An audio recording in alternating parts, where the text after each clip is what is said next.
Hello guys! So sa video na ito guys, i-share ko sa inyo guys yung honest experience and reviews ko dito sa GLoan, GCredit, and GGives.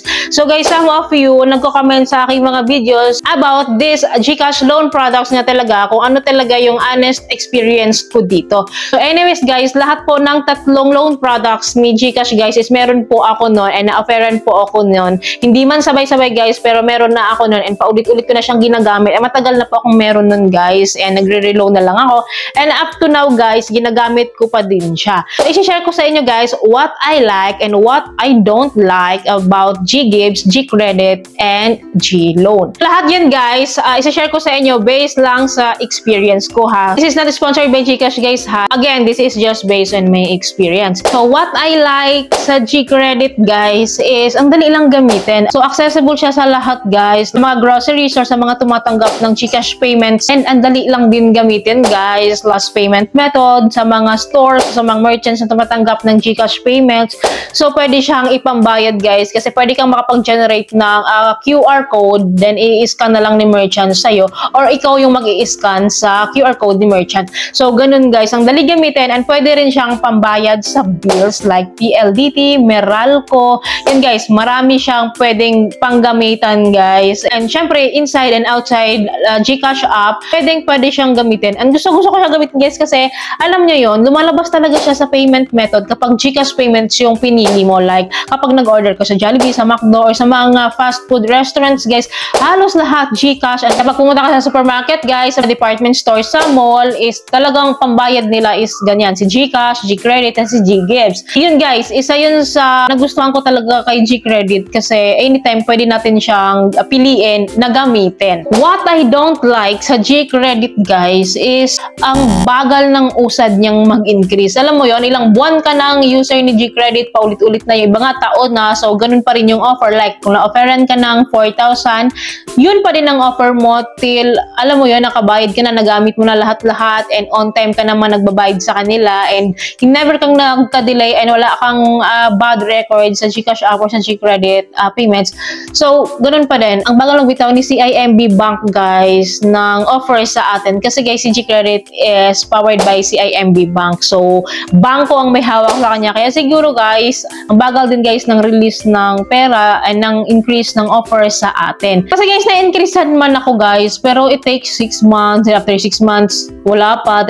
Parang mag-aantay ka naman, taon ba ang antayin mo para ma-increasean ka? Parang loyalty is the key sa GCredit. Kailangan gamitin mo siya, tapos dapat loyal ka sa GCredit. Ganun yung napapansin ko. Yes, kapag nag-increase naman siya, depende yun guys sa credit score ng individual. Honestly lang ha, hindi siya nakadepende sa G-score. Kasi guys, ang G-score ko is umabot na ng 700 plus, pero yung GCredit ko is still remains. Hindi talaga siya nakadepende guys sa G-score. Sa totoo lang ha, although guys sinasabi ni GCredit, nakadepende sila sa G-score natin, pero pataas ng G-score ko, pero wala pa rin ganap. Alam mo yon, hindi na siya umaakma. Like, umabot ka ng 600 plus na G-score, ganito na dapat yung GCredit offer sa'yo, pero walang nagbago. Sa totoo lang talaga, hindi naka-base si GCredit sa G-score. So, yun lang yung napapansin ko sa GCredit. Base si GCredit guys, sa credit score talaga natin, sa lahat ha, in a whole na to ha.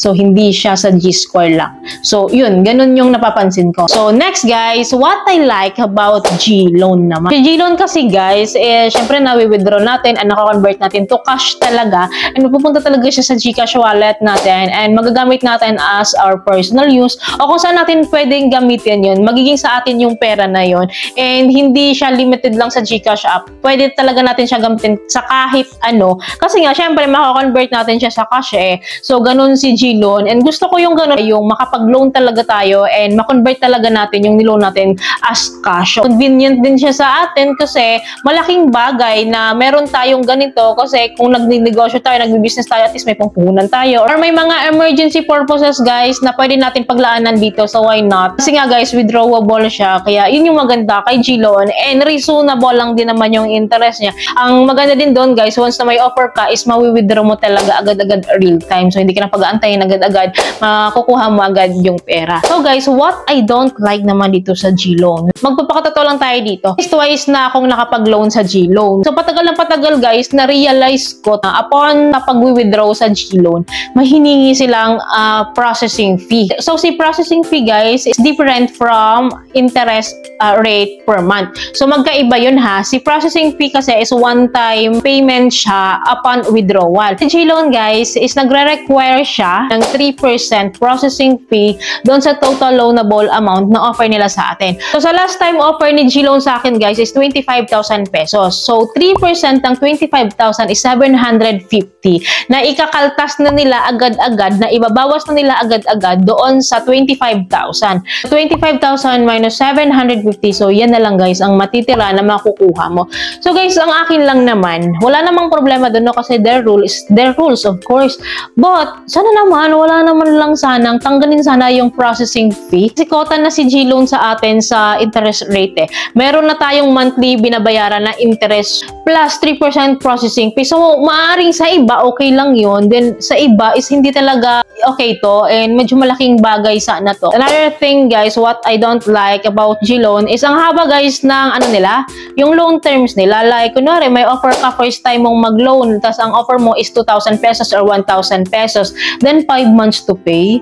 Parang ang tagal. Although meron kang choice to advance payment, meron din kasing rule si GCash or si G-Loan na kapag nag-advance payment ka, though may cashback ka, hindi naman natin kailangan ng cashback. Kailangan natin guys is ma-increasean kasi tayo ulit after paying that loanable amount na i-loan natin sa kanila. Pero mag-aantay ka ng 5 months. Kasi ang gusto ni G-Loan kasi, parang i-endure mo monthly, magbabayad ka hanggang matapos mo, which is, kunwari, 5 months to pay. Kailangan monthly magbabayad ka, wag mong i-advance payment kasi pag nag-advance payment ka, parang kung ano yung niloan mo guys is hindi siya nag-increase. Kunwari, 1,000 niloan mo, 1,000 pa rin yung babalik. Mostly yun yung nangyayari ha. Mostly ganun talaga. Pero kapag ka monthly, by monthly, hanggang sa matapos mo, 5 months to pay, isang taas talaga guys ng chance na ma-increasean ka ni G-Loan dito. So, ganun kasi yung na-experience ko guys, talagang in-endure ko. Na-experience ko rin na mag-advance payment guys, and yun yung nangyari. Walang increase, walang nagbago. Same pa din yung amount na in-offer nila sa akin. Kaya ginawa ko nun guys, talagang chinaga akong 5 months to pay.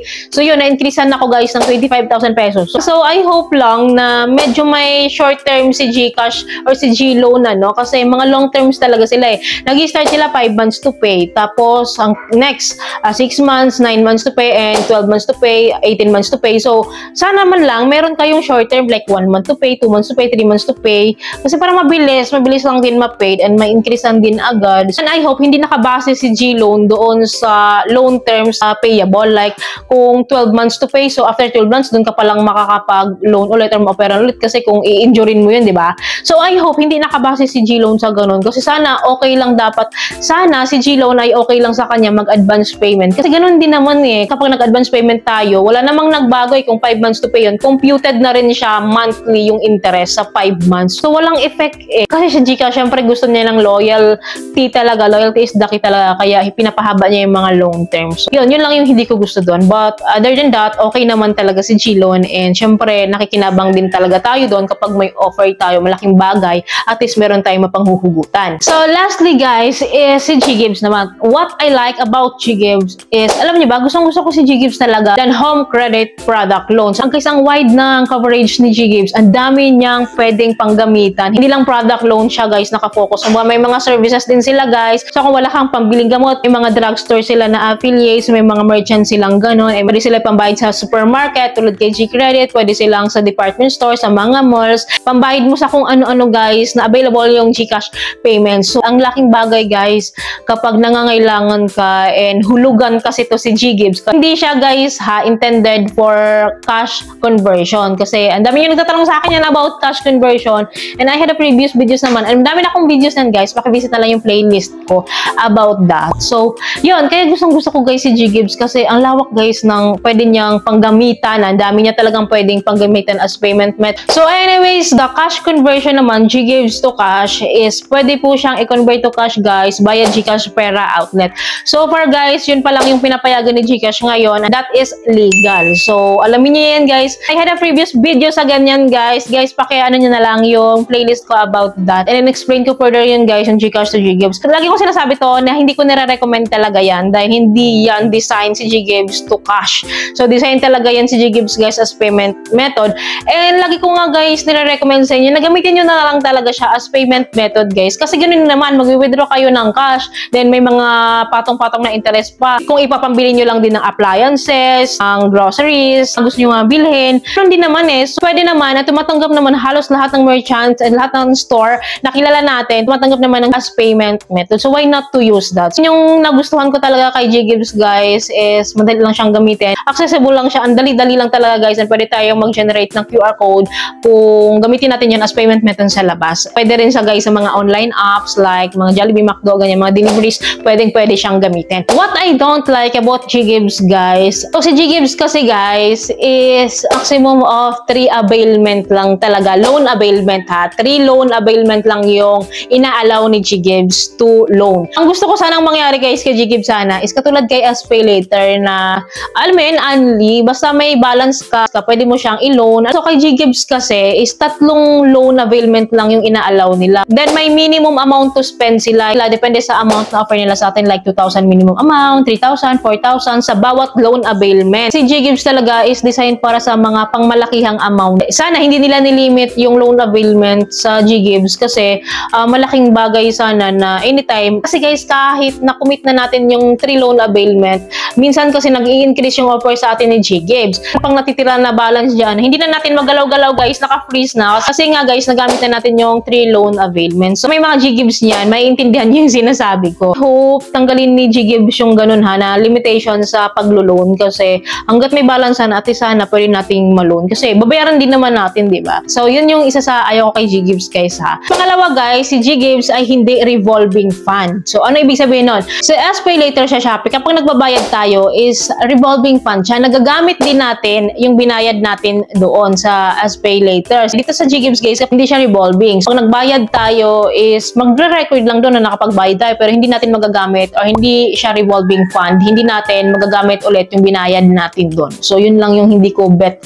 doon sa GGives. Other than that guys, wala naman ako ibang complaints and reasonable naman yung interest nila. Anyways guys, si GLoan tsaka si GGives ay magkaibigan yan kasi under sila and powered sila ni Fuse Lending. So lang sila guys ng founders. So for your information din guys, dito natin magagamit si G-Score. So ito talaga guys yung totoong basihan sa G-Score kasi nakadepende talaga si GLoan tsaka si GGives sa G-Score natin. Unlike kay G-Credit guys is parang hindi siya nakikisama sa G-Score. GLoan lang si GGives guys talagang nakasandal kay G-Score. So yun naman yung pinagkaiba nila. So yun guys, nakalimutan ko din na si GLoan is hindi rin siya revolving fund guys ha. Si GLoan din guys, tulad kay GGives is hindi rin siya revolving fund ha. So yun din yun guys yung pangit sa kanila. Si G-Credit naman guys is revolving fund siya. Kapag binayaran mo, magagamit mo agad. Parang rotation lang siya guys. Uutang ka, babayad ka. Ganun si G-Credit guys. Kaya yun din yung maganda kay G-Credit.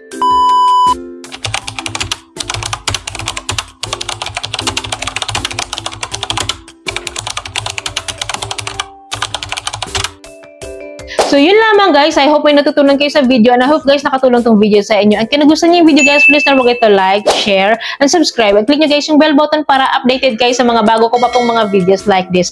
Guys, thank you for watching this video. Bye!